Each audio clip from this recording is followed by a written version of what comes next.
What a game. তো আজকে মল্লারপুরে mega match ছিল, হায়দ্রাবাদ বনাম পাঞ্জাব।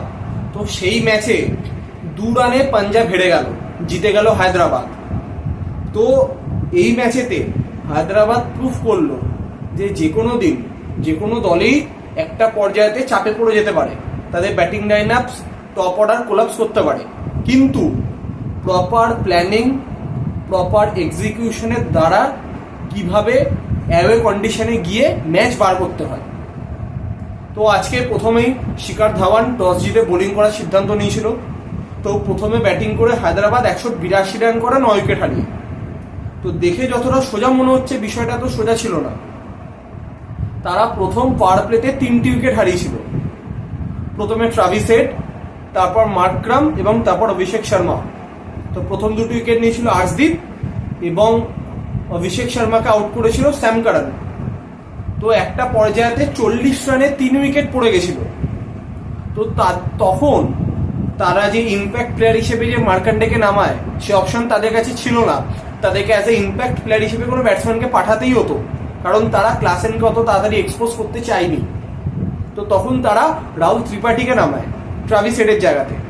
যদিও তিনি সেরকম কিছু করতে পারেনি, তিনি 14 বলে 11 রান করে আউট হন। তো তারপর মাঠে নামে ক্লাসেন। তো ক্লাসেনও বড় রান করতে পারেনি, কিন্তু যার উপর অতটা এক্সপেকটেশন ছিল না, নীতিশ রেড্ডি, তিনি 37 বলে 64 রানে একটি দুর্দান্ত ইনিংস খেলেন, যার সুবাদেই 182 অব্দি পৌঁছাতে পারে হায়দ্রাবাদ, এবং যেটা একটা ডিফেন্ডেবল টোটাল। তো আমরা যদি দেখি তাদের কে কত রান করেছে, ট্রাভিস হেড 15 বলে 21, অভিষেক শর্মা 11 বলে 16, মার্করাম 2 বলে 0, নীতিশ 37 বলে 64, ত্রিপাঠী 14 বলে 11, ক্লাসেন 9 বলে 9, আব্দুল সামাদ 12 বলে 25, শাহবাজ আহমেদ 7 বলে 14, কামিন্স 4 বলে 3, ভুবনেশ্বর কুমার 8 বলে 6 এবং উনাদকাত 1 বলে 6। তিনি ইনিংসের লাস্ট বলে স্যাম কারানের বলে একটি 6 মারে মিড উইকেটের ওপর দিয়ে। এবং অবশ্যই নীতিশ রেড্ডির পাশাপাশি আব্দুল সামাদের 12 বলে 25 রানের যে ইনিংসটি, এটাও খুব ভাইটাল ইনিংস ছিল 182 অব্দি যাওয়ার জন্য। তো 183 চেস করতে হতো পাঞ্জাবকে। তো ব্যাটিং করতে নামে শিখর ধাওয়ান এবং জনি ব্যাস্টো, এবং বোলিং করতে আসে একদিক থেকে ভুবনেশ্বর কুমার এবং উল্টো দিক থেকে প্যাট কামিন্স। তো প্রথম উইকেট তোলে প্যাট কামিন্স, তিনি জনি ব্যাস্টোকে বোল্ড করেন। তো তারপর প্রভু সিমরান, যাকে ইম্প্যাক্ট প্লেয়ার হিসেবে নামানো হয়েছিল, তিনি আউট হন। তারপর শিখর ধাওয়ান আউট হয়। তো 3 উইকেট পড়ে যায়। তো তখন ক্রিজে থাকে সিকান্দার রাজা এবং স্যাম কারান। তো তারপর স্যাম কারান কিছুটা রান করার চেষ্টা করে, তারপর স্যাম কারান আউট হয়। তারপর শশাঙ্ক সিং মাঠে নামে। তো তারপর 13 ওভারের পর যে টাইম আউট হয়, টাইম আউটের পরে ফার্স্ট বল আউট হয়ে যায় জয়দেব উনাদকাদের বলে সিকান্দার রাজা। তো আরও চাপে পড়ে যায় পাঞ্জাব। তো তারপর নামে জিতেশ শর্মা। তো জিতেশ শর্মাও আউট হয়ে যায়। তারপর নামে আশুতোষ। তো এই আশুতোষ আর শশাঙ্ক, এই জুটি একটা হারা ম্যাচকে বের করেছিল, আগে আমরা এই বছরে দেখেছি। তো আজকেও কার্যত ম্যাচ তারা বের করে ফেলেছিল, কিন্তু একটুর জন্য তারা পারলো না, 2 রানে হারলো দল। তো সব থেকে হাড্ডাহাড্ডি বলুন, সব থেকে রোমাঞ্চকর বলুন, সেটা হচ্ছে লাস্ট ওভার। 6 বলে বাকি 29, বল করছে জয়দেব উনাদকাত, ব্যাটিং করছিল আশুতোষ। তো আমরা এরকম কন্ডিশনে ম্যাচ বার করতে রিঙ্কু সিংকে আগের বছর দেখেছিলাম। তো সবাই অপেক্ষায় ছিল এবছর তো আশুতোষও যদি করতে পারে। তো তিনি চেষ্টা করেছিল, কিন্তু পারেনি। সেবারে কি না হয়েছে, সেবারে 3টে 6 হয়েছে। 2টি 6 মেরেছে আশুতোষ, 1টি 6 মেরেছে শশাঙ্ক ইনিংসের লাস্ট বলে। তো 2টি 6-এর ক্ষেত্রে 2টোই ক্যাচ মিস, একটা মিড উইকেটে, একটা লং অফে। এছাড়া রাহুল ত্রিপাঠী আশুতোষের আর একটা ক্যাচ ফেলেছে, অর্থাৎ ওই ওভারে, লাস্ট ওভারেতে 3টে ক্যাচ ড্রপ হয়েছে, 3টে ওয়াইড হয়েছে, 3টে 6 হয়েছে। তো সব কিছুই হয়েছে সেই ওভারে।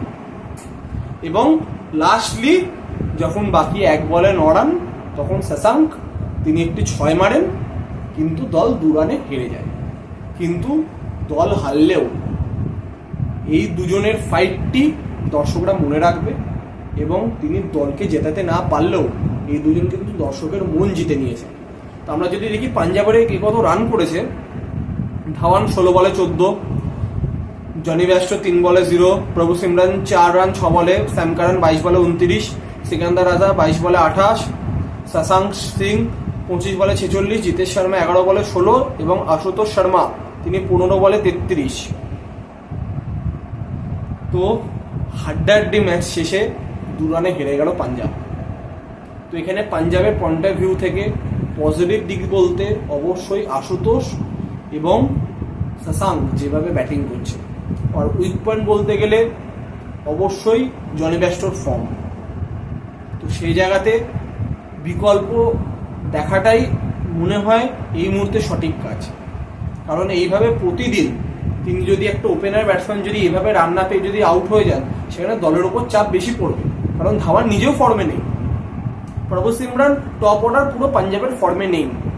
তো প্রতি ম্যাচে শশাঙ্ক আর আশুতোষ মিলে ম্যাচ বার করবে সেটা পসিবল না। তো আজকেও তারা চেষ্টা করেছিল, পারেনি। তো অবশ্যই পাঞ্জাব চাইবে নিজেদের ভুল ত্রুটি শুধরে পরের ম্যাচে কামব্যাক করতে, এবং হায়দ্রাবাদ তারা দেখিয়ে দিল কিভাবে কামব্যাক করতে হয়। তো অবশ্যই তাদের কাছে পজিটিভ দিক পুরোটাই পজিটিভ দিক। নেগেটিভ দিক বলতে নেগেটিভিটি কিছু সেরকম আজকে নেই তাদের। অবশ্যই top order ultra aggressively batting করতে গেছে, প্রতিটা ম্যাচে কিন্তু 250 পিচ নয়। তো সেই জায়গাতে প্রপার প্ল্যানিংয়ের সাথে খেলতে হবে। অভিষেক শর্মা ভালো খেলছে, কিন্তু সে যদি মনে করে আমাকে ইন্ডিয়ার হয়ে খেলতে হবে, তাহলে তাকে রান করতে হবে। 20 রান 25 রান করে কিন্তু ভারতীয় দলে সে জায়গা পাবে না। এবং ট্রাভিস হেড তিনি অ্যাগ্রেসিভলি শুরু করলেও কিছুটা সিচুয়েশন বুঝে খেলতে হবে। তো আজকে যেভাবে 3 উইকেট পড়ে গেছিল, আর যদি নীতিশ রেড্ডি যদি ম্যাচটিকে না ধরতো, তাহলে কিন্তু 182 অব্দি যেতে পারতো না। এবং লাস্টের দিকে প্যাট কামিন্সের ক্যাপ্টেন্সি, আমি আগেও বলেছিলাম যে হায়দ্রাবাদের ক্ষেত্রে স্ট্রাইক বোলার কিন্তু প্যাট কামিন্স।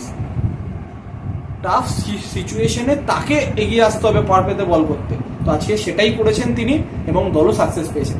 সবথেকে গুরুত্বপূর্ণ প্রথম 2 ওভার যা তার ইকোনমি ছিল, প্লাস জনি ব্যাস্টোর মূল্যবান উইকেট। তো তারা চাইবে এই যে মোমেন্টামটাকে ধরে রাখতে, এবং তাদের এন্ডেও যেটুকুনি ভুল ত্রুটি হচ্ছে সেটাকেও পরের ম্যাচে শুধরে নিতে যেতে পারে। তো এই ছিল আজকে ম্যাচের আপডেট। তো আগামীকাল জয়পুরের মাঠে mega match, Rajasthan Royals versus Gujarat Titans, 2022 IPL finalist. তো তাদের মধ্যেকার টক্কর হাড্ডাহাড্ডি ম্যাচ হতে চলেছে, সেটা বলাই বাহুল্য। তো কালকের ম্যাচের সমস্ত আপডেট নিয়ে অতি অবশ্যই কালকে আমরা একটি ভিডিওর মাধ্যমে আলোচনা করব। তো আজকের মতো এতটাই, আবার দেখা হচ্ছে কালকের ভিডিওতে। তো ততক্ষণ ভালো থাকবেন, ধন্যবাদ।